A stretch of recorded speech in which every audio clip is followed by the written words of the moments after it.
This is a terrible idea." Tess made a desperate grab for the leather strap above her head as the carriage bounced along the rutted driveway. "The worst." "It was your idea," Daisy reminded her. "And it's not the worst. Remember the time Ellie disguised herself as a fishwife to catch that man who'd abducted his cousin? That was the worst." Ellie gave a theatrical shudder. "I still have nightmares about the smell." "Well, it's definitely second worst," Tess muttered. She tugged at the scandalously low-cut bodice of her gown, but her breasts still jiggled above the lace like two of Mrs. Ward's blancmanges. "I look like a harlot." "We all look like harlots," Daisy said happily. "That's the point. How else are we going to get into this disgraceful event? And how else are you going to persuade some handsome yet morally lax stranger to seduce you?"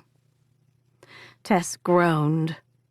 "I said I wanted someone to kiss me, not seduce me. I can't risk doing anything that might leave me in an embarrassing situation." Daisy grinned. "There are plenty of wonderful things you can do that won't result in a child, I promise."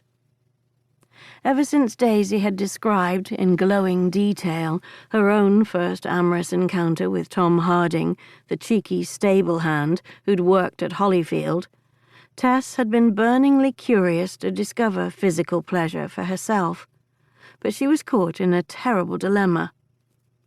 As a widow, everyone assumed she'd had a physical relationship with the Duke. If she took a lover from among the rakes of the ton, the secret of her virginity might be revealed. The resulting gossip would put her in a difficult position regarding the other wives and widows of London. They'd treated her as one of their own, included her in discussions no virgin should ever have heard.